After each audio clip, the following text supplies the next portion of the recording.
Pemirsa, Bendahara Umum Partai Demokrat Renvil Antonio meninggal dunia dalam insiden kecelakaan di Situ Bondo, Jawa Timur.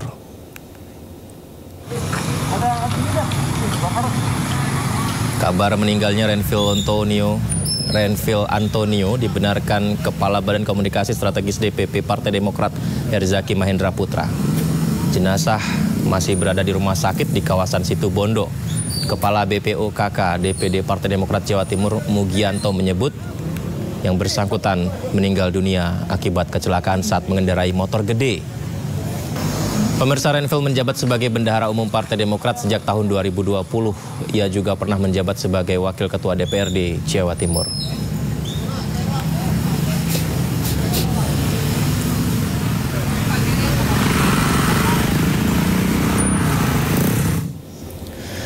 Ke informasi berikutnya, Koalisi Indonesia Maju Plus yang hari ini berkumpul di kediaman Presiden Prabowo Subianto di Hambalang, Bogor diketahui membicarakan kerjasama antara partai koalisi dalam pemerintah Prabowo Subianto.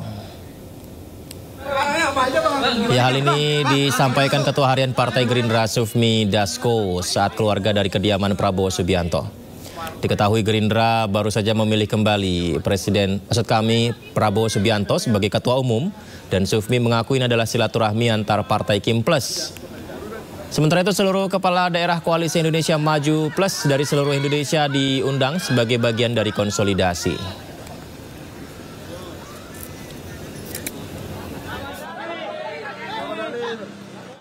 Ya, acara ini silaturahmi partai Koalisi Indonesia Maju Plus. Dan tadi Pak Prabowo hanya mengucapkan terima kasih atas perjuangan selama ini dan kerjasama selama ini sampai dengan 100 hari pemerintahan Prabowo Gibran. Cuma itu aja. Bang, bahas efisiensi anggaran. Kenapa? Ya, tadi sudah dijelaskan bahwa adanya efisiensi anggaran dan kemudian manfaat efisiensi anggaran, dan kemudian tadi juga sudah dijelaskan bahwa efisiensi anggaran juga tidak kemudian mengurangi hak-hak yang terutama pelayanan publik, begitu. Bang Dasko, kan ada kepala daerah juga. Kepala daerah ya, Bang? Kepala daerah Kim Plus seluruh Indonesia juga hadir tadi. Ya, diberi arahan efisiensi juga ya, Bang, yang kepala daerah? Enggak ada. Kalau untuk kepala daerah tadi hanya perkenalan dan silaturahmi. Siap. Begitu. Oke. Terima kasih. Terima kasih.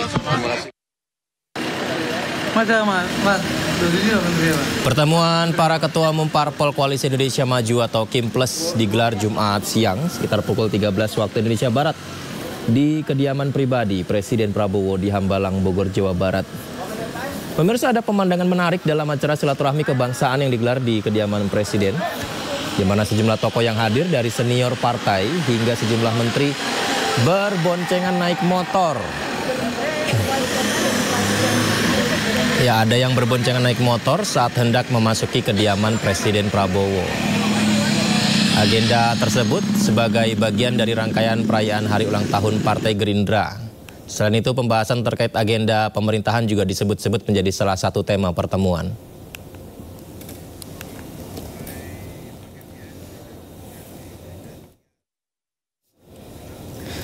Ya, Presiden Prabowo Subianto kembali terpilih menjadi Ketua Umum Partai Gerindra. Keputusan itu diambil dalam Rapimnas Gerindra yang menjadi kongres luar biasa. Rapat pimpinan nasional Partai Gerindra digelar di kediaman Prabowo Subianto di Hambalang, Jawa Barat. Rapimnas yang digelar dalam rangkaian HUT ke-17 Partai Gerindra itu memutuskan Prabowo Subianto kembali menjadi Ketua Umum. Dihadiri oleh pengurus DPD dan DPC Partai Gerindra seluruh Indonesia. Nah, kalau pertimbangannya ya itu kan tadi pandangan umum dari masing-masing Dewan Pimpinan Daerah yang mewakili Dewan Pimpinan Cabang seluruh Indonesia. Permintaannya seperti itu. Nah, tadi sehingga keputusan kongres luar biasa itu kemudian yang memutuskan seperti itu. Ini terkesan mendadak, Bang, maksudnya nggak ada info sebelumnya atau rapat sebelumnya gitu?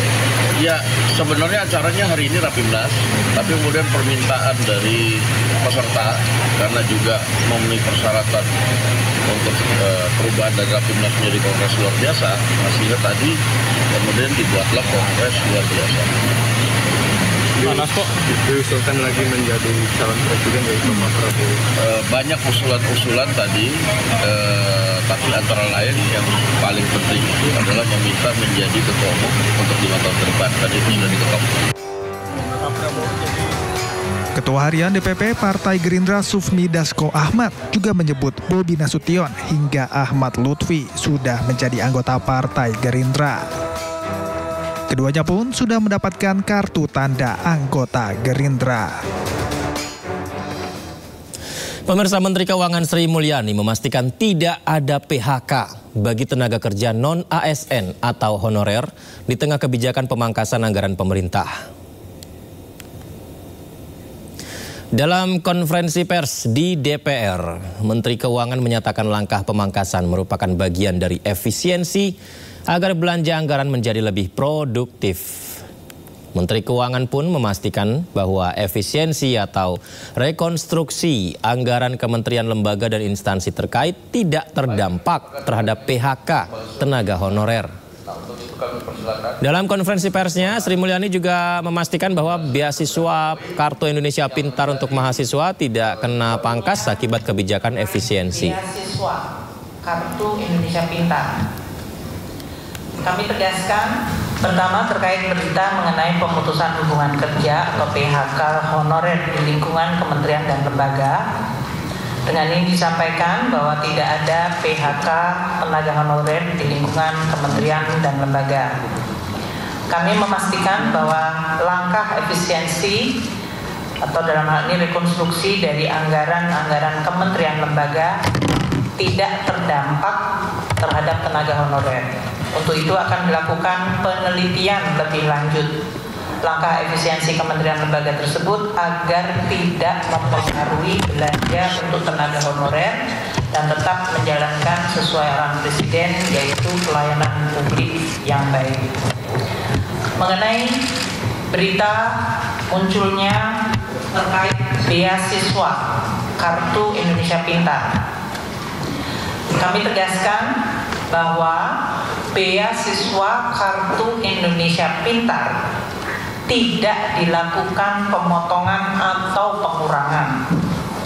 Untuk mendapatkan data, jumlah penerima beasiswa Kartu Indonesia Pintar untuk tahun anggaran 2025 adalah sebesar 1.040.192 mahasiswa penerima beasiswa Kartu Indonesia Pintar. Jumlah anggaran untuk beasiswa Kartu Indonesia Pintar untuk 1.040.192 mahasiswa tersebut adalah sebesar 14.698 miliar rupiah. Anggaran tersebut tidak terkena pemotongan dan tidak dikurangi. Dengan demikian, seluruh mahasiswa yang telah dan sedang menerima beasiswa KIP Kartu Indonesia Pintar dapat meneruskan program belajar seperti biasanya. Sementara itu, Kepala Kantor Komunikasi Presiden Hasan Nasbi juga menegaskan arahan Presiden soal efisiensi anggaran tidak berlaku untuk belanja pegawai dan layanan publik. Subianto sudah sangat jelas ya, dalam efisiensi ini gaji pegawai dan layanan publik bukan termasuk dari item yang diefisienkan ya, termasuk juga layanan-layanan dalam soal pendidikan ya.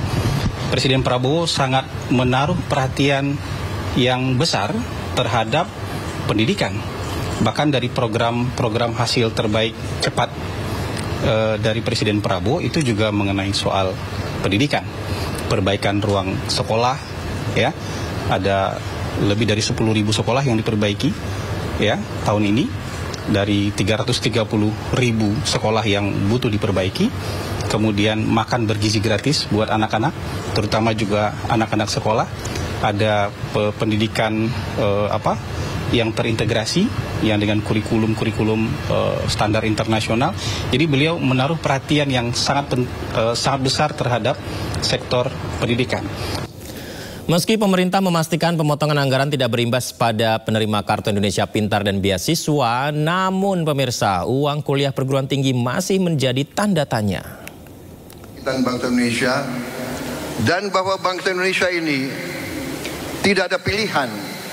Kita harus bangkit atau kita terus menjadi negara yang begitu-begitu saja, negara yang rakyatnya masih banyak yang miskin. Kita akan menghilangkan kemiskinan melalui pendidikan.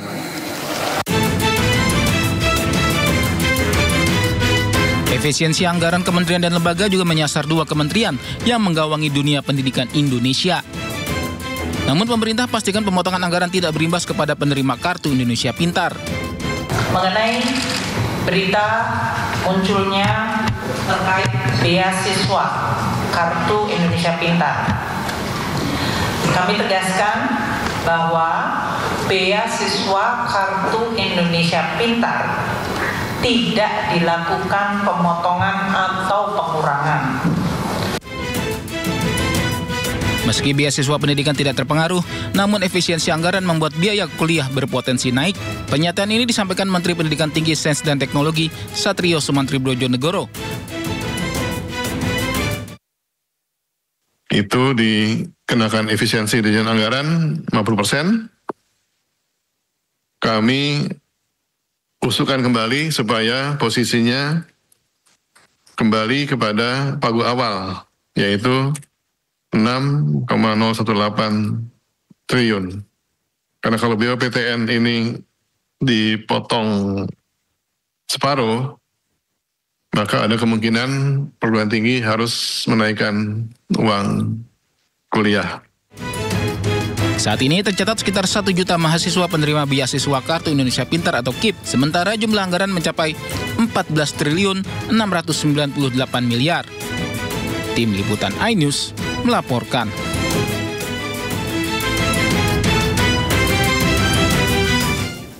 Sementara itu, tunjangan kinerja bagi para dosen masih menjadi tanda tanya juga pemirsa. Lantaran hingga saat ini dalam rapat di DPR, anggaran Tukin masih belum masuk dalam daftar anggaran.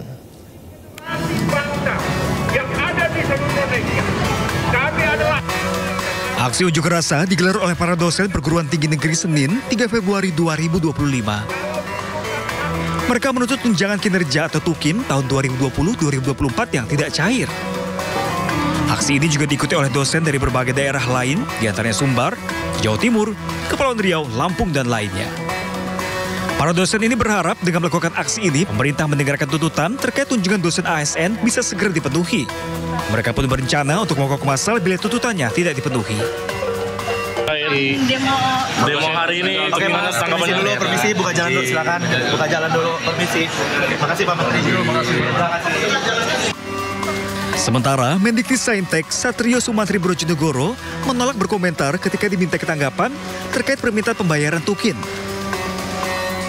Namun Sekjen Kemendikbudristek Togar M. Simatupang beralasan tunjangan kinerja tidak dibuat anggarannya oleh kementerian yang lalu. Akibatnya Tukin tak bisa dicairkan dan sudah tutup buku. Namun pemerintah telah mengajukan permohonan tambahan anggaran ke Kementerian Keuangan dalam raker Komisi 10 DPR pada 23 Januari 2025 lalu. Penambahan anggaran pun telah disetujui sebesar 2,25 triliun dan saat ini sedang menunggu peraturan Presiden. Dosen dan guru adalah garda terdepan pendidikan bangsa Indonesia. Kesejahteraan para tenaga pengajar ini hendaknya menjadi perhatian pemerintah. Tim Liputan iNews melaporkan. Presiden Prabowo menjadi pembicara kunci atau keynote speaker melalui sambungan konferensi pers dalam acara World Government Summit 2025 yang digelar di Dubai, Uni Emirat Arab. Ya pemirsa, World Government Summit 2025 merupakan pertemuan tahunan yang diselenggarakan sejak 2013 di Dubai, Uni Emirat Arab. Pertemuan para pemimpin dunia ini bertujuan mendorong kolaborasi inovatif internasional dalam rangka memajukan pemerintahan dan pembangunan ekonomi global yang berkelanjutan. Ada beberapa rangkaian di acara ini pemirsa, salah satunya Forum Ekonomi yang berlangsung tanggal 11 hingga 13 Februari 2025 di Dubai.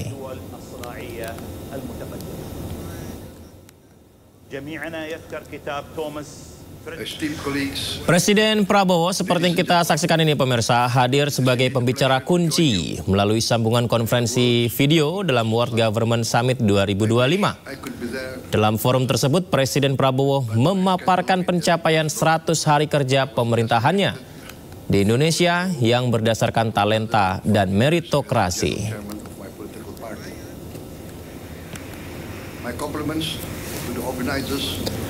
Presiden Prabowo Subianto menyinggung soal pemangkasan anggaran saat menjadi pembicara secara virtual di World Government Summit 2025. Efisiensi anggaran pemerintah mencapai 20 miliar US dollar atau setara dengan 327 triliun rupiah.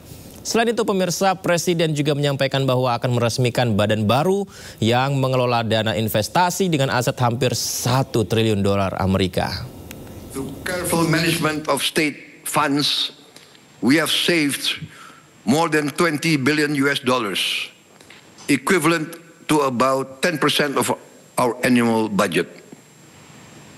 These savings that were allocated to projects and programs without a clear strategy will now be used to finance more than 20 multi-billion-dollar strategic projects that will transform the country, along with initiatives to increase protein production, support aquaculture, and develop clean and renewable energy projects, leveraging our rich mineral and renewable resources.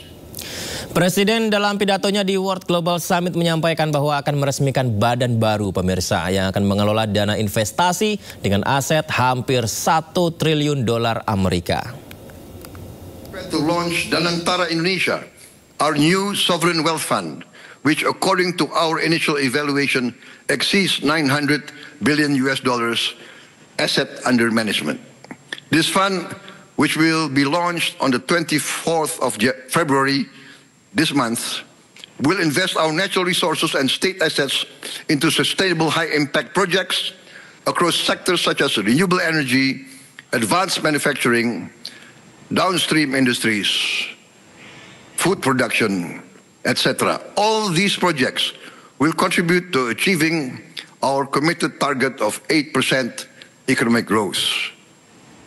At the same time, we remain resolute in our commitment to eradicate corruption and mismanagement. Our actions have proven that no one is above the law. Buntut ricuh di persidangan, Mahkamah Agung resmi bekukan berita acara sumpah advokat Rasman Arif Nasution dan Firdaus Oiwobo. Keputusan ini pemirsa otomatis membuat keduanya tidak lagi dapat menjalankan praktik sebagai pengacara di pengadilan.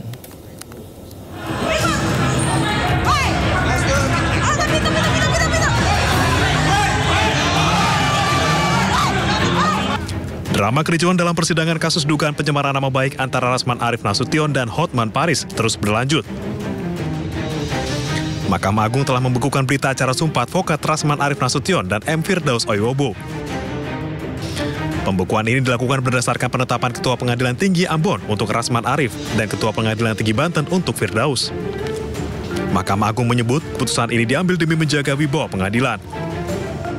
Untuk menegakkan marwah dan wibawa pengadilan, maka berita acara sumpah advokat atas nama Saudara Rasman Arif Nasution dan Saudara M. Firdaus Oiwobo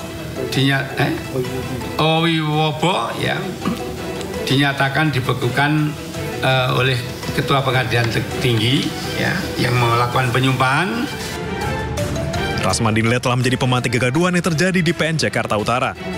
Dengan dibekukannya sumpah advokat, maka Rasman dan Firdaus tidak bisa lagi menjalankan praktik sebagai pengacara di pengadilan.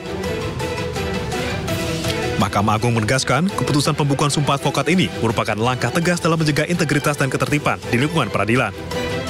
Dari Jakarta, Wenda Nura, iNews melaporkan.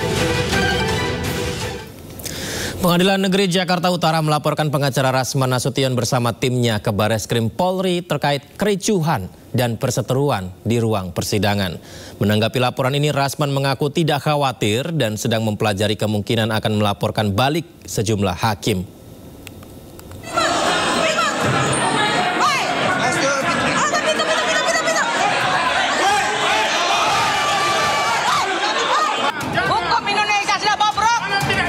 Kegaduhan dan perseteruan di ruang persidangan kasus dugaan pencemaran nama baik antara Rasman Arief Nasution dan Hotman Paris Kamis pekan lalu berbuntut panjang. Akibat kegaduhan tersebut, Pengadilan Negeri Jakarta Utara resmi melaporkan Rasman Nasution bersama dengan timnya ke Bareskrim Polri. Tidak tanggung-tanggung, Rasman dilaporkan dengan 3 pasal sekaligus.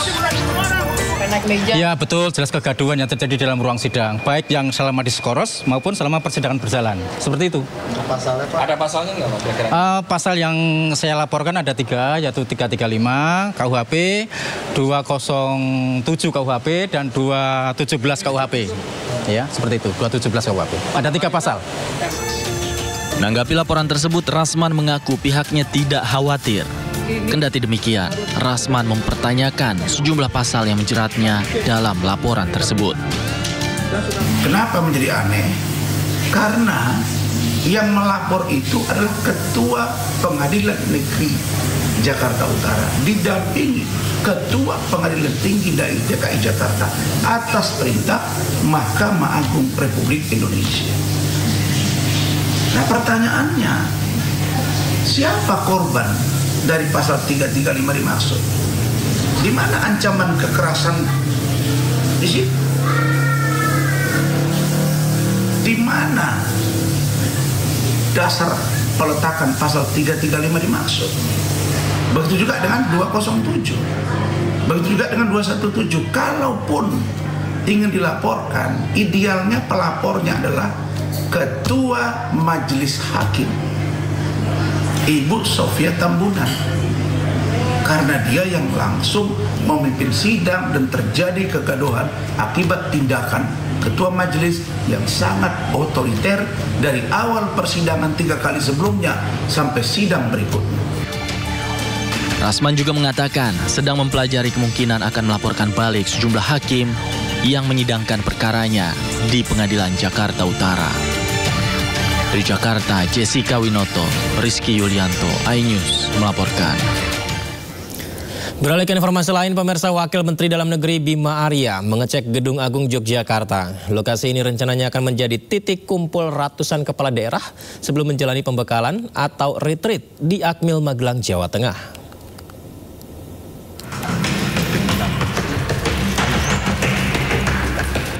Wakil Menteri Dalam Negeri Bima Arya meninjau jalur keberangkatan 505 kepala daerah yang akan melakukan retreat di Magelang, Jawa Tengah.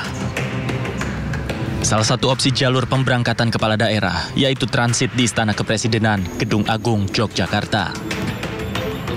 Transit di Gedung Agung ini direncanakan pada 21 Februari atau sehari setelah pelantikan di Istana Negara Jakarta pada 20 Februari mendatang. Dari Istana Gedung Agung, para kepala daerah nantinya akan menggunakan bus menuju Magelang untuk melakukan retreat di Akademi Militer. Dalam retreat nanti, para kepala daerah akan menerima 3 materi inti, mulai dari tupoksi, astacita, hingga pembekalan dari Lemhanas.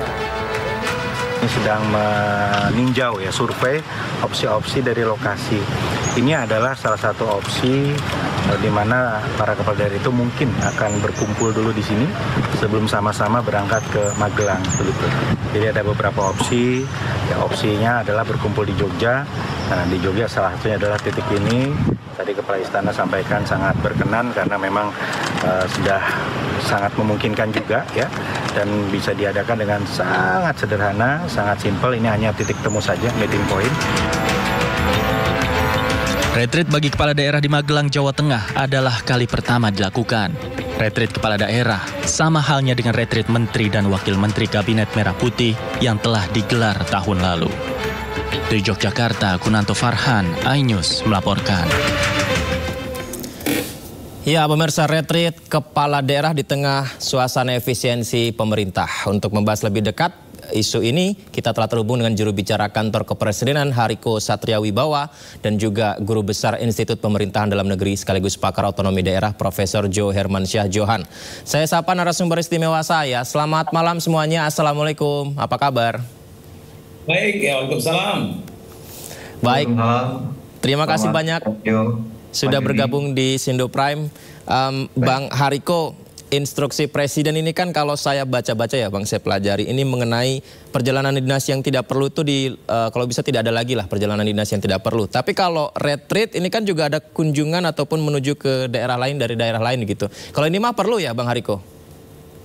Iya, terima kasih Mas Yudi. Jadi retreat kepala daerah merupakan penghematan anggaran ya, sekaligus penghematan waktu. Jadi begini Mas Yudi, gimana? Presiden kita Bapak Prabowo Subianto sudah memerintahkan seluruh anggota Kabinet Merah Putih dan seluruh kepala daerah untuk hati-hati dan hemat-hemat dalam menggunakan uang rakyat. Nah, lalu ada yang mengatakan bahwa retreat kepala daerah merupakan pemborosan anggaran. Nah, izinkan kami meluruskan bahwa retreat kepala daerah merupakan penghematan anggaran dan penghematan waktu. Jadi sekali lagi kami tegaskan bahwa retreat kepala daerah ini adalah penghematan anggaran. Mengapa demikian? Ada dua alasan yang sangat kuat yang perlu kami sampaikan. Yang pertama, kepala daerah terpilih itu biasanya sekurangnya mengikuti 2 kali pelatihan yang diselenggarakan oleh Kementerian Dalam Negeri dan diselenggarakan oleh Lemhanas. Nah, sekarang 2 pelatihan itu disatukan. Kemendagri bekerja sama dengan Lemhanas sepakat menyatukan kegiatan pembekalan atau pelatihan bagi kepala daerah ini. Nah, jika ada 2 kegiatan yang disatukan, itulah efisiensi atau penghematan anggaran. Ini tadi saya ngobrol sama teman-teman mahasiswa, saya sampaikan, ini sama dengan acara di kampus. Kalau pembekalan pengurus BEM itu 2 kali, maka boros anggaran. Tapi kalau sekali, maka akan hemat anggaran. Nah, ini akan dibiayai oleh anggaran dari Kemendagri untuk retreat ini. Nah, yang kedua, yang terakhir, kalau dihitung jumlah hari dari kegiatan Lemhanas dan Kemendagri, itu pembekalan kepala daerah itu. Jadi kan Kemendagri dan Lemhanas biasanya juga mengadakan pelatihan untuk kepala daerah. Nah, kalau kita hitung jumlah harinya, itu bisa lebih dari 30 hari. Nah, sekarang dengan retreat kepala daerah di Magelang, kegiatan itu menjadi 7 hari saja. Jadi ini bukan saja efisien dari sisi waktu, tapi juga sangat amat efisien dari sisi biaya. Ini kan sama pengurangan jumlah hari. Nah, kita kan masih banyak tuh masyarakat yang ada juga yang bertanya, jadi hakikat dari efisiensi itu apa sih sebenarnya? Karena Presiden kita, Bapak Prabowo Subianto, sangat amat sering menekankan tentang efisiensi anggaran. Jadi sederhananya efisiensi itu lebih kurang artinya tercapainya sebuah tujuan dengan sumber daya yang lebih sedikit. Nah, ini kan Mas Yudi tanyakan, lalu apa tujuan dari retreat kepala daerah ini? Nah, salah satu tujuan dari retreat ini adalah terwujudnya sinergi yang lebih kuat ya antara pemerintah pusat dan daerah demi pelayanan publik yang lebih baik. Agar ibu dan bapak kita yang terpilih menjadi kepala daerah ini benar-benar memberikan pelayanan yang terbaik untuk masyarakat. Nah, kita semua meyakini bahwa ibu bapak kita yang terpilih sebagai kepala daerah ini betul-betul bisa menjadi teladan dalam penghematan anggaran, pencegahan korupsi, narkoba, judi online, penyelundupan, dan bisa memastikan agar setiap rupiah uang rakyat itu betul-betul dirasakan manfaatnya untuk rakyat sesuai dengan arahan dari Presiden kita Bapak Prabowo Subianto. Dan memang tidak bisa dibandingkan dengan negara lain. Kita ini negara yang terbesar keempat di planet bumi ini. Jadi 1.340 suku bangsa, ada ribuan pulau. Jadi kita tidak bisa dibandingkan dengan kalau ada nanti misalnya retreat di negara lain yang mungkin penduduknya 20 juta, 30 juta, kita ini 280 juta, 514 kota kabupaten.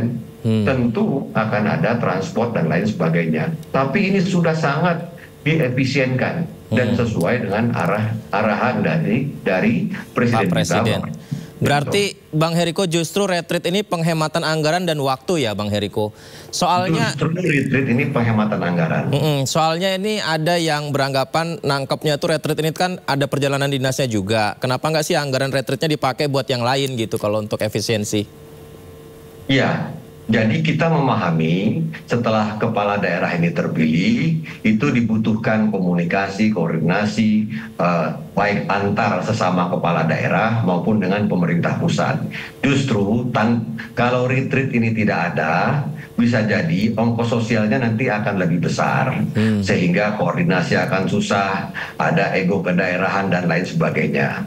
Ini hal yang lazim kami kira di setiap misalnya kepengurusan dari tingkat mahasiswa maupun di media juga, pembekalan itu hal yang penting dilakukan. Setidak-tidaknya kita menanam disampaikan di situ berbagai komitmen, kemudian tugas dan fungsi, kemudian kaitannya dengan apa itu Astacita, program prioritas, program hasil terbaik cepat, sehingga betul-betul semakin kuat ya kekompakan sinergi antar ibu bapak kita kepala daerah ini. Dan yang paling penting kita berharap dari seluruh kepala daerah yang terpilih ini tidak ada yang masuk penjara karena korupsi, karena pungli, atau hal-hal lain yang merugikan masyarakat. Itu penting sekali karena sangat melukai masyarakat nanti kalau mereka ini korupsi. Baik, gitu. Kalau gitu saya ke Profesor Jo Hermansyah. Prof, pemerintah kan belakangan bilang soal efisiensi, kemudian penghematan anggaran. Nah, retreat kepala daerah ini, apakah kontradiktif dengan apa yang disampaikan pemerintah belakangan soal penghematan? Nah, kalau kita lihat dari bidang-bidang anggaran yang dipangkas, itu memang salah satu adalah bidang pendidikan dan pelatihan ya, diklat ya. Nah, dipotong itu anggarannya. Nah, ini sebetulnya kepala daerah yang dikumpul retreat itu bagian dari semacam pelatihan ya. Leadership training itu sudah biasa sih dilakukan oleh Kemdagri ya. Nah, di Dagri itu selalu dilakukan orientasi kepemimpinan kepala daerah setelah kepala daerah dilantik. Nah, itu waktunya malah ada yang 1 bulan dulu ya, dan dengan tujuannya agak beda nih memang ya. Tujuannya lebih ke sinergitas ya, kawan-kawan yang menggelar sekarang ini, dan kemudian tambah lagi soal perluasan wawasan kebangsaan karena mau dicampur dikombinasi dengan apa yang pernah dibuat juga oleh Lemhanas terhadap kepala daerah. Nah, kalau yang diselenggarakan oleh Kemdagri selama ini bertahun-tahun ya, setiap selesai pilkada serentak langsung dia mengumpulkan apa itu penguatan kepemimpinan dalam konteks kompetensi, kecakapan, kemahiran dalam memimpin pemerintahan, kemampuan manajerial, kemampuan teknikal, kemampuan sosial kultural ya. Kenapa? Karena kepala daerah ini basicnya berbeda-beda. Ada orang bisnis, ada orang politik, ada orang civil society ya, ada dosen, nah birokrat. Jadi itu harus dibuat standar sehingga dengan demikian yang dilakukan selama ini orientasi kepemimpinan itu lebih pada penguatan kemampuan kompetensi dalam memimpin penyelenggaraan pemerintahan tadi. Cakap dia real, cakap mahir dia dalam soal teknikal, sosial kultural. Nah, kalau ini kayaknya lebih kepentingan pusat nih, kumpulin mereka untuk soal-soal sinergitas. Mungkin juga dalam rangka sinkronisasi, koordinasi, dan waktunya kan sangat pendek. Cuman apalagi di mix juga dengan dimasukkan materi wawasan kebangsaan. Jadi kalau dari segi paketnya, paket hemat nih kelihatannya, ya cocoklah dengan efisiensi. Tapi saya ini tidak sufficient enough tidak cukup memadai untuk membuat kapasitas kepala daerah yang berbagai macam latar belakang itu meningkat ya. Jadi kalau harapan tadi misalnya jangan kena OTT segala macam, saya nggak yakin itu ya bisa Berikan Heri. Ya itu. Soalnya gini Prof, karena kan Pak Presiden belakangan kan sering bilang perjalanan dinas yang tidak perlu dihapus, FGD dihapus. Nah ini ternyata ketika pemerintah sendiri, kepala daerahnya akan diangkat, ini harus ada retreat, apakah ini enggak ibaratnya berbeda ketika ke yang lain tapi ke dirinya sendiri harus ada hal seperti itu? Nah ini memang dia membutuhkan biaya perjalanan dinas ya. Kalau untuk anggarannya kan sudah dibiayai oleh Kemendagri. Nah, tapi untuk ongkos perjalanan dinas ya ini kan harus dibayarlah dari APBD. Tapi saya kira APBD sih sebetulnya untuk membayar perjalanan dinas itu cukup punya biaya. Ini kan 1 kali perjalanan pergi, 1 kali perjalanan pulang. Hanya yang dilakukan secara massal ya, dan kemudian di tengah-tengah kita menggencarkan kebijakan efisiensi sesuai Impres nomor 1 2025. Jadi ini menjadi isu publik nih. Jadi ada semacam paradoks gitu kan. Nah itu aja. Tapi kalau dari segi ya perjalanan dinas, daerah Pemda punya lah misalnya kepala daerah untuk pergi ongkos tiket pesawat ya, dan kemudian pulang itu nggak ada soal. Nah, hanya tadi karena rame isu penghematan, apakah itu kepala daerahnya sendiri perjalanan dinas, nanti birokrasinya bagaimana, nanti minta mau juga pergi jalan gitu ya kan. Nah jadi image di yang kurang pas lah ya kan gitu. Baik, Bang Hariko, ini berarti apakah benar kalau disebut artinya ini adalah paket hemat efektif retreat yang sekarang ini? Betulkah demikian, Bang Hariko? Ya, mengenai materi substansi nanti akan lebih banyak disampaikan oleh Ibu Bapak kami di Kemendagri. Tapi tadi terkait dengan yang ditanyakan oleh Mas Yudi, sekali lagi kami tegaskan, retreat kepala daerah merupakan penghematan anggaran sekaligus penghematan waktu. Jadi banyak hal-hal yang bisa diefisienkan. Tadi kalau ditanyakan tentang perjalanan dinas, kemudian pelatihan, yang dihapus, yang menjadi lemak-lemak dalam APBN itu adalah perjalanan dinas yang tidak perlu. Seperti perjalanan dinas di tengah tahun, di akhir tahun. Dan kita memang harus jujur mengakui bahwa kadang kita bertemu dengan beberapa pejabat, kemudian mengatakan ada acara apa di sini, ya menghabiskan anggaran. Kemudian kenapa membeli ATK? Ya kita ingin dapat bisa dapat uang lah dari ATK ini. Memang keinginan untuk memperkaya diri dari APBN itu masih ada, itu kita harus mengakui. Kemudian keinginan untuk memperkaya diri dari perjalanan dinas, begitu sampai di lokasi ternyata tidak bekerja, itu harus kita akui. Ini sangat berbeda sekali. Jadi ini berangkat dari daerahnya masing-masing, kemudian begitu sampai di lokasi, itu langsung kegiatan yang sangat efektif selama lebih kurang sepekan. Jadi bukan kegiatan yang datang kemudian main-main, jalan-jalan, bukan. Ini kegiatan yang betul-betul dibutuhkan. Yang dimaksud oleh Presiden Prabowo itu jangan membuat perjalanan dinas yang sebetulnya tidak ada manfaatnya untuk masyarakat. Kalau ini jelas manfaatnya, jelas kegiatannya, dan masyarakat bisa menilai. Dan kami sangat mengapresiasi, kritik-kritik itu sangat penting sekali. Jadi begitu masyarakat, kemudian begitu Sindo News tajam melihat kegiatan ini, artinya ada kontrol, ada perhatian yang sangat besar terkait dengan penghematan anggaran. Terima kasih kami aturkan kepada Prof. Johermansyah dan Sindo News. Baik. Prof. Johermansyah, tadi saya dengar juga ini kan tujuannya disampaikan Bang Hariko agar retreat ini pejabat-pejabat Indonesia ini salah satu tujuannya adalah tidak ada lagi OTT yang dilakukan KPK, tidak ada lagi kepala daerah ataupun pejabat yang bisa menggunakan uang rakyat begitu ya. Tadi saya mendengar sepertinya ada kurang begitu yakin dari Profesor nih. Mengapa demikian, Prof? Ya, kalau soal OTT KPK itu kan kompleks ya, jadi tidak mungkin hanya sekedar ikut retreat langsung bisa kita berharap mereka tidak kena OTT lagi. Karena ini adalah komplikasi atau efek dari sistem pilkada sebetulnya yang berbiaya mahal itu. Pilkada biaya mahal, ya. Lalu kemudian ketika sudah memimpin kembalikan modal, nah kemudian jual beli jabatan, ya, dan sebagainya, perilaku koruptif. Nah itu soalnya. Nah ini mungkin resepnya mungkin tidak begitu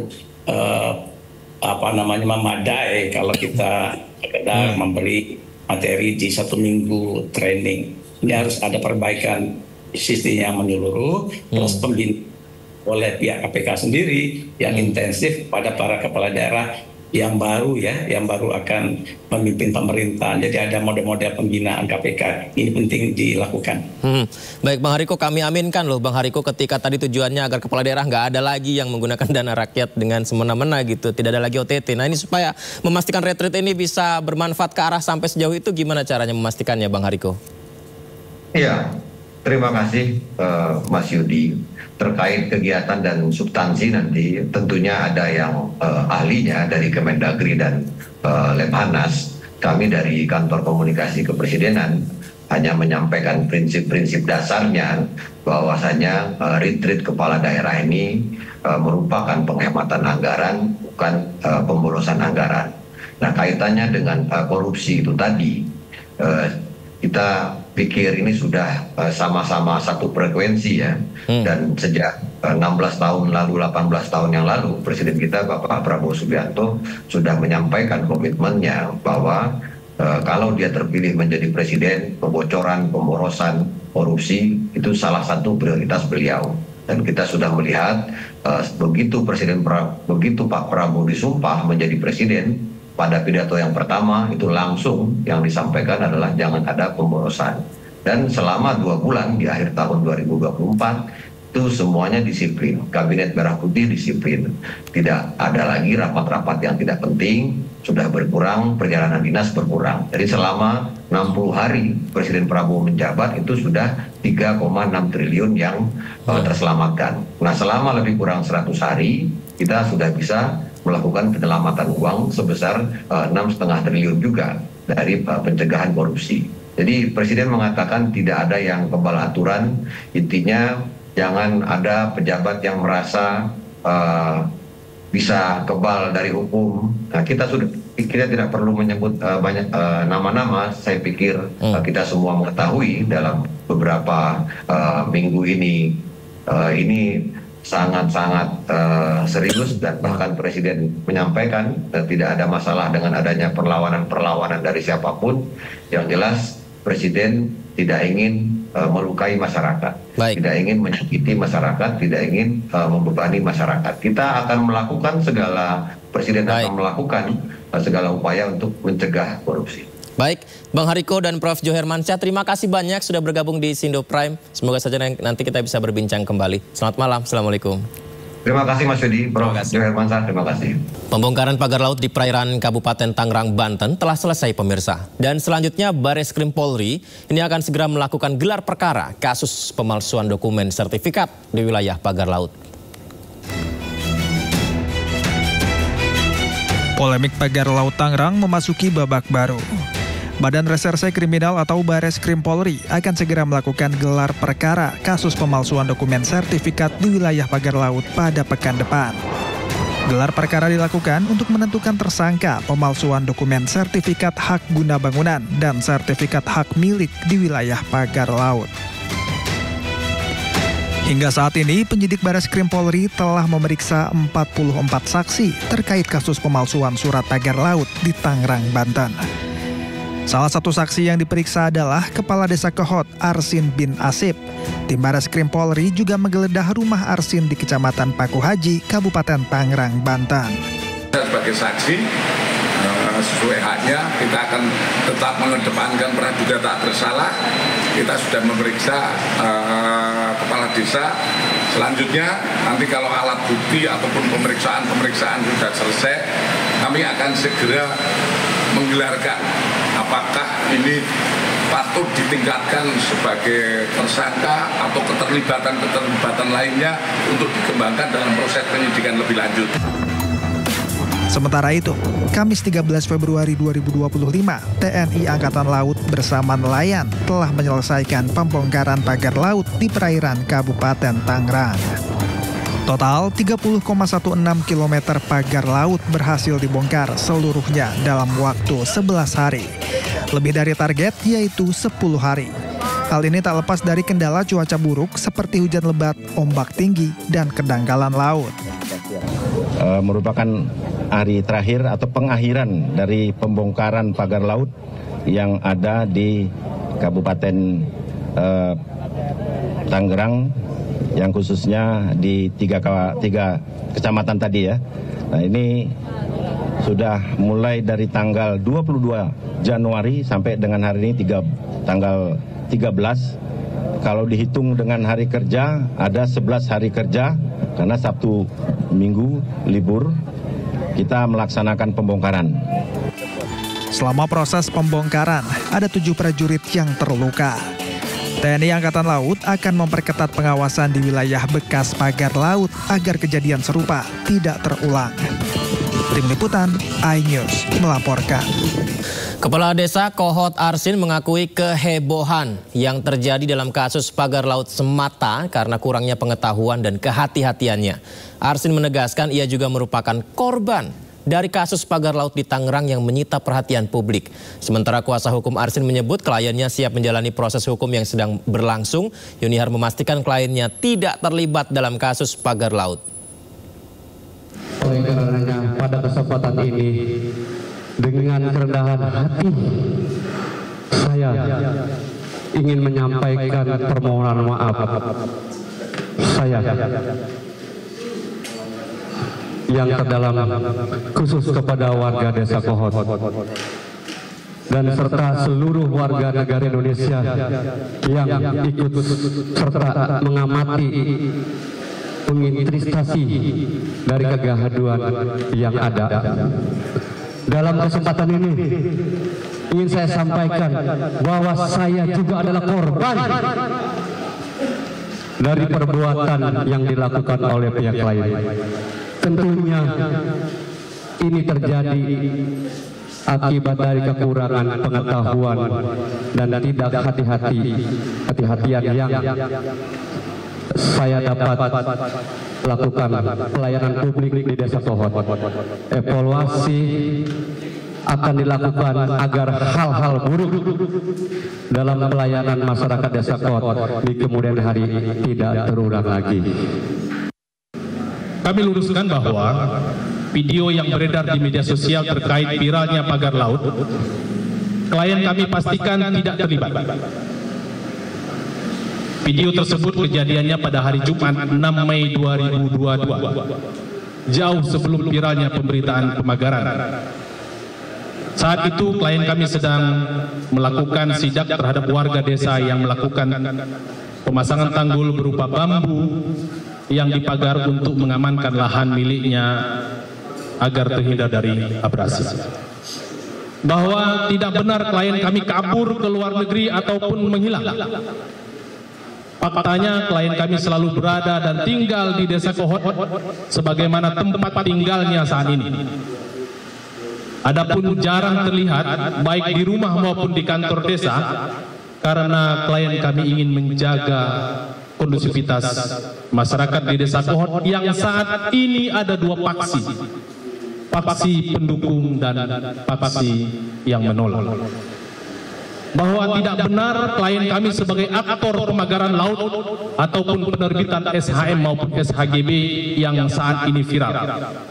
Faktanya klien kami sebagai kepala Desa Kohot juga sebagai korban akibat kurangnya pengetahuan dalam birokrasi dan terlalu percaya kepada pihak ketiga yang berinisial SP dan C pada pertengahan 2022.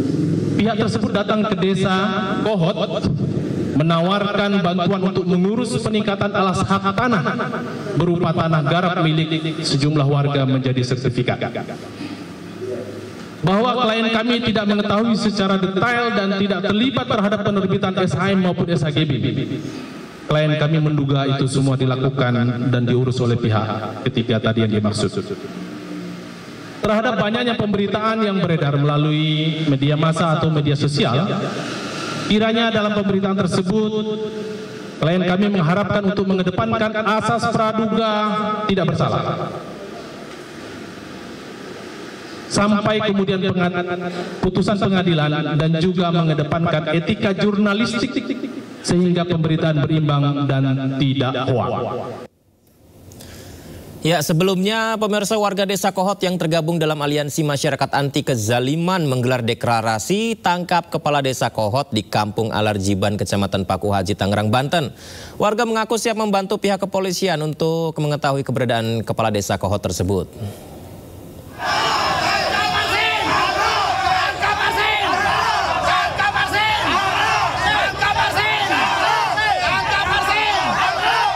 Teriakan seperti ini disampaikan puluhan warga Desa Kohot, Kecamatan Paku Haji, Kabupaten Tangerang, Banten, yang menggelar deklarasi tangkap Kepala Desa Kohot Arsin bin Asip. Warga menyatakan siap membantu kepolisian terkait terbitnya HGB dan SHM di area Pagar Laut Tangerang. Mereka juga mengajak masyarakat untuk membantu penyelidikan pagar laut dengan menginformasikan jika tahu keberadaan Kepala Desa Kohot Arsin. Kami menyerukan kepada seluruh elemen masyarakat untuk turut rempuk dalam memberikan informasi apabila melihat keberadaan saudara Arsin. Upaya ini dilakukan sebagai inisiatif membantu kepolisian mencari keberadaan Kepala Desa Kohot agar kasus ini segera terselesaikan. Karena mengadakan laskar ini adalah salah satu inisiatif dari anggota bahwa untuk mengantisipasi lanjutnya pencarian Kepala Desa Kohot, yaitu Arsin bin Asip. Oleh karena itu kami adakan wadah untuk mencari keberadaan Arsin. Sebelumnya Bareskrim Polri menggeledah rumah Kepala Desa Kohot Arsin bin Asip, rumah Sekretaris Desa Kohot Ujang Karta, dan kantor Desa Kohot pada Senin malam 10 Februari lalu. Dalam penggeledahan yang ada keterkaitannya dengan kasus Pagar Laut Tangerang tersebut, penyidik Bareskrim Polri menyita sejumlah dokumen dari komputer milik Sekretaris Desa Ujang Karta. Dari Kabupaten Tangerang, Banten, Aimarani, iNews melaporkan. Penyidik Bareskrim Polri menemukan alat untuk memalsukan dokumen saat menggeledah kantor dan kediaman Arsin, Kepala Desa Kohot Kabupaten Tangerang. Kini status terlapor Arsin diduga melakukan pemalsuan dokumen yang selanjutnya dijadikan landasan pemasangan pagar laut. Pemalsuan tersebut dibantu oleh sejumlah orang dari kementerian dan lembaga.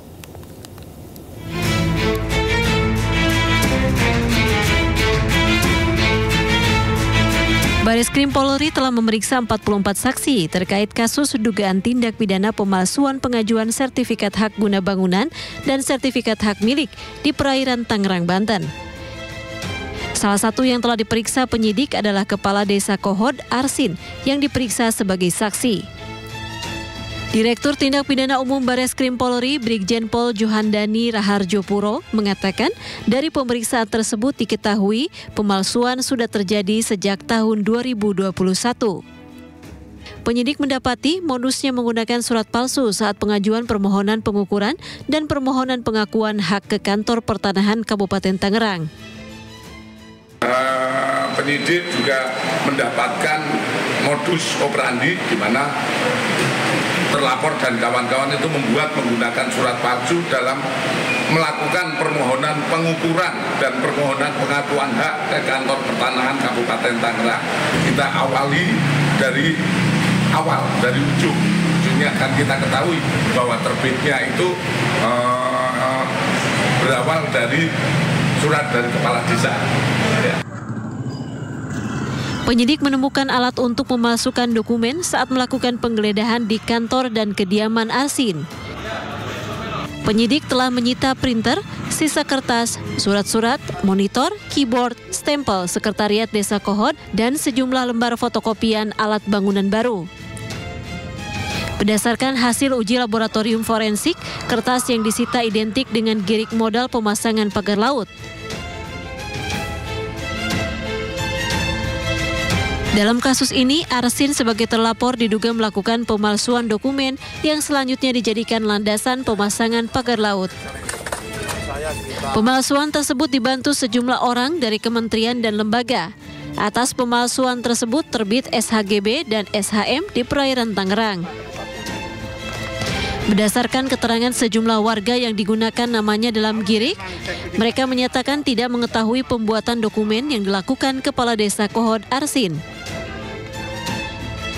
Sejumlah warga yang namanya tertera dalam girik mengaku memang identitasnya sempat dipinjam oleh pihak kantor desa. Namun mereka tidak mengetahui tujuan peminjaman identitas tersebut.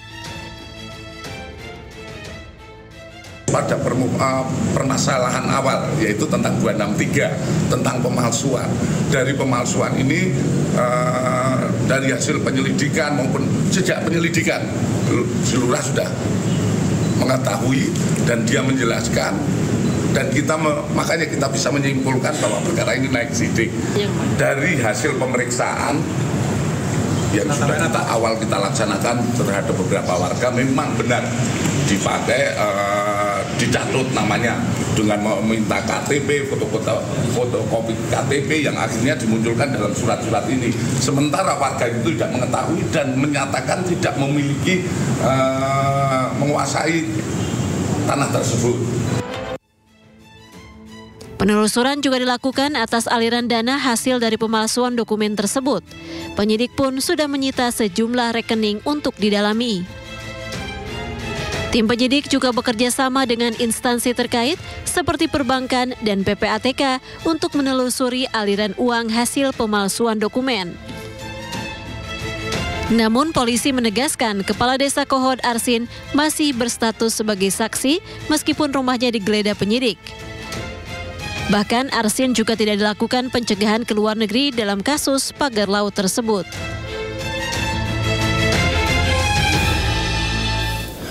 Penyidikan kasus pagar laut ilegal di Tangerang terus bergulir. Polisi telah memeriksa 44 saksi, termasuk Kepala Desa Kohod Arsin. Arsin, pemirsa, disebut memiliki sederet kontroversi, mulai dari koleksi mobil mewah hingga dugaan keterlibatannya dalam proyek pembangunan PIK 2.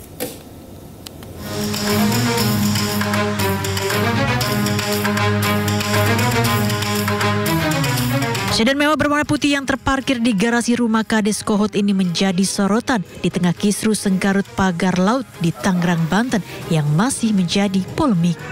Harta kekayaan Kades Arsin bahkan kini menjadi perbincangan, termasuk mobil mewah Rubicon milik Arsin yang kini sudah tak tampak keberadaannya sejak kasus pagar laut mencuat.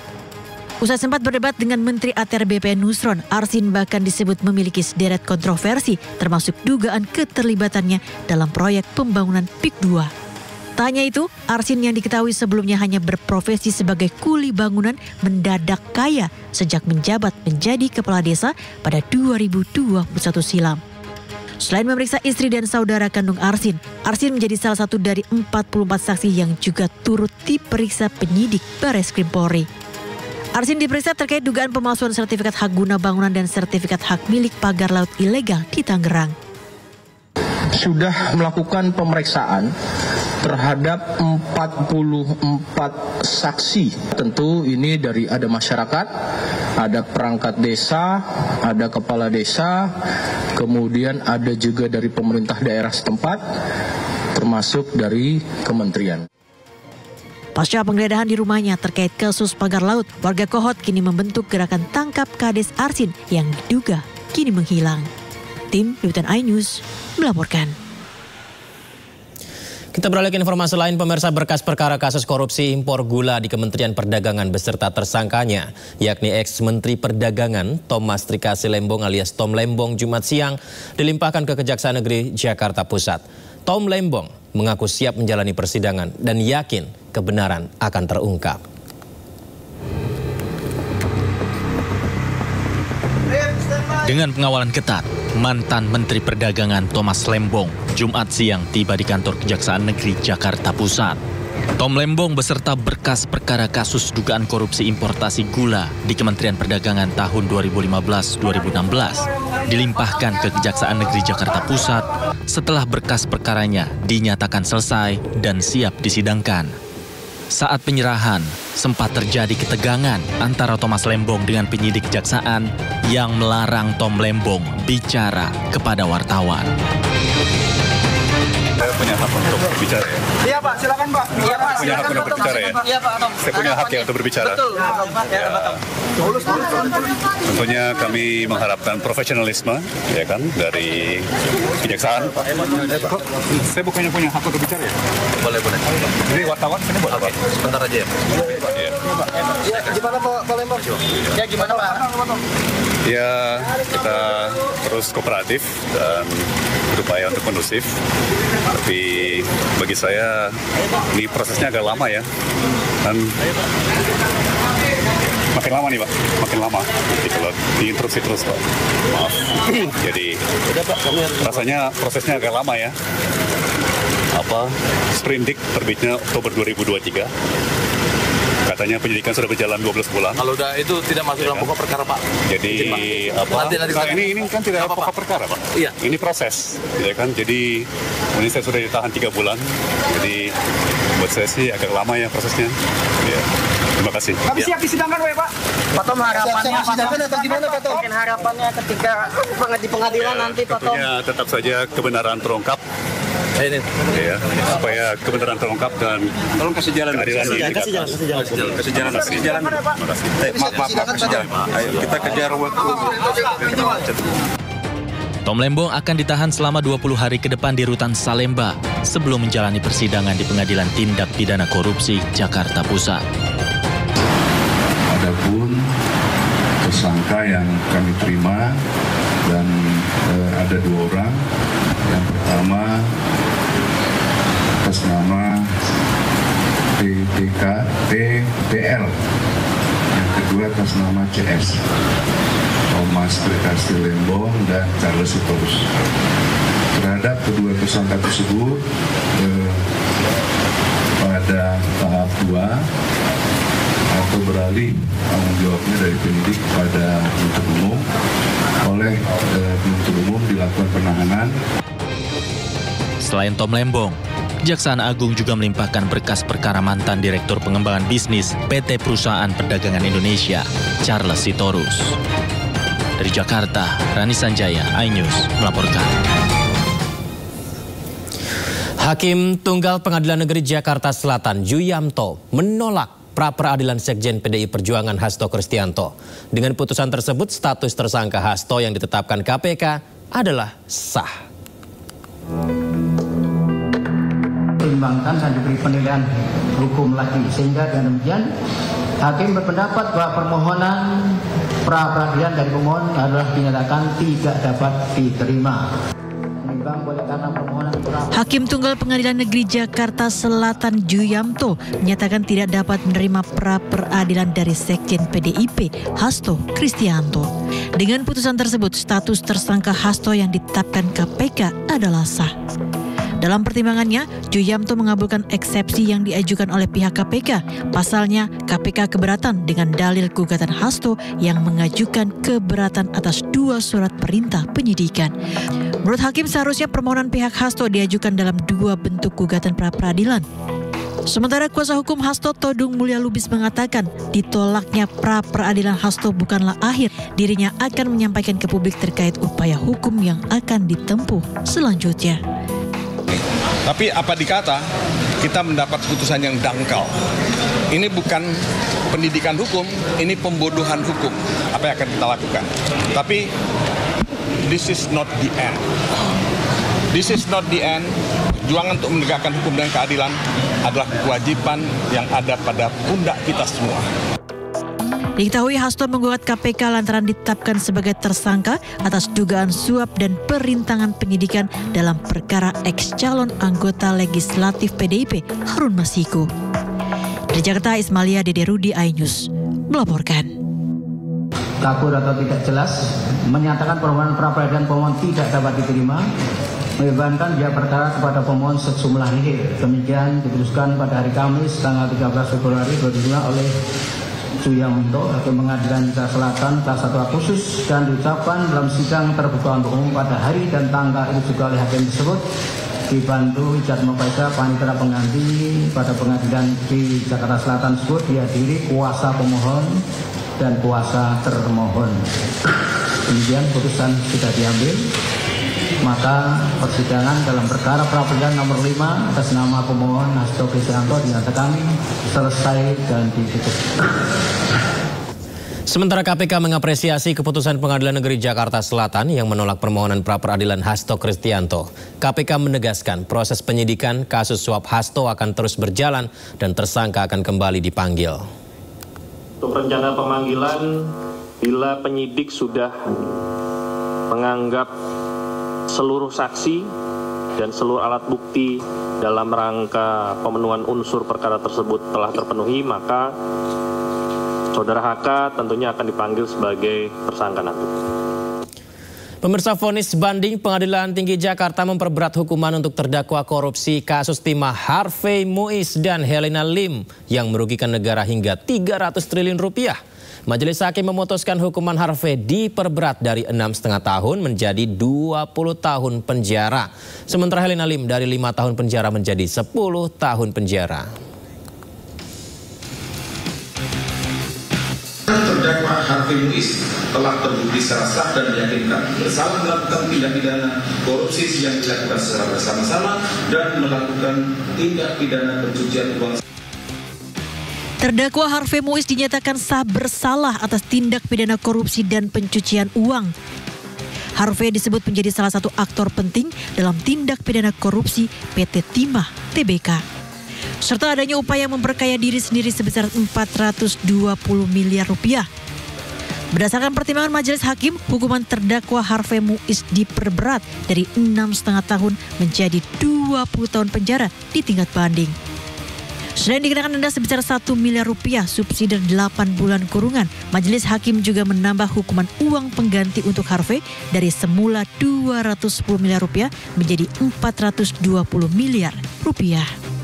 Jatuhkan pidana kepada yang terdakwa Harvey Muiz dengan pidana penjara selama 20 tahun dan denda sebesar 1 miliar rupiah dengan ketentuan apabila denda tersebut tidak dibayar akan diganti dengan pidana kurungan selama 8 bulan.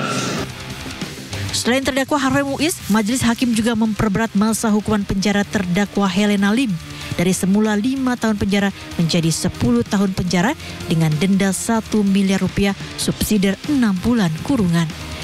Majelis Hakim pun menjatuhkan pidana tambahan berupa pembayaran uang pengganti sebesar 900 juta rupiah. Diketahui, kasus korupsi pengelolaan tata niaga komoditas timah terbukti menyebabkan kerugian negara sebesar 300 triliun rupiah. Kerugian negara ini mencakup penyewaan alat pelogaman hingga kerusakan lingkungan. Dari Jakarta, Yasmin Atania, Zulkarnain, iNews melaporkan. Dalam upaya menekan angka stunting, Kementerian Pendidikan dan Pembangunan Keluarga berkolaborasi dengan Badan Gizi Nasional untuk memastikan program makan bergizi gratis yang tidak hanya menyasar anak sekolah, namun juga ibu hamil, ibu menyusui, dan balita dapat berjalan dengan baik. Kebetulan di kementerian kita, Kementerian Kemenduk Bangga, kita sudah MOU dengan BGN bersama Prof. Dadan khusus berkenaan dengan MBG ibu hamil, ibu menyusui, dan balita non-PAUD. Kenapa 3 ini? Karena memang salah satu urusan kita berkenaan dengan ibu hamil, ibu menyusui, dan balita. Tentu di satuan titik di SPPG, setiap satuan pelayanan itu berapa sih ibu hamilnya, berapa ibu menyusui, berapa balita. Kita bagian mendatanya. Yang kedua, karena mereka tidak mungkin kumpul tiap hari, maka kita bantu support untuk distribusinya. Karena mungkin tidak mungkin juga, saya ulangi, tidak mungkin ibu hamil tiap hari ngumpul. Ya sudah, kita punya pasukan, namanya TPK, Tim Pendamping Keluarga atau PKB, Petugas Keluarga Berencana. yang di situ bagian dari petugas lini lapangan kementerian kita sampai ke titik lapangannya. Sekitar 600.000 orang pasukan kita yang nanti akan support di masing-masing kabupaten, di masing-masing kecamatan pasukan kita ada. Itulah tugasnya mendistribusikan. Ini dipastikan MBK itu betul-betul yang makan, yang penerima manfaat. Misalnya ibu hamil, yang makan ya ibu hamil. Ibu menyusui ya ibu menyusui. Balita ya balita. Setelah saya suapin, acara selesai, ada beberapa yang dibawa pulang. Maka menjadi catatan, kalau dibawa pulang, jangan sampai nanti yang makan bukan ibu hamil, bukan ibu menyusui, bukan balita. Nanti orang lain, bisa bapaknya, bisa apanya, kita kan belum tahu.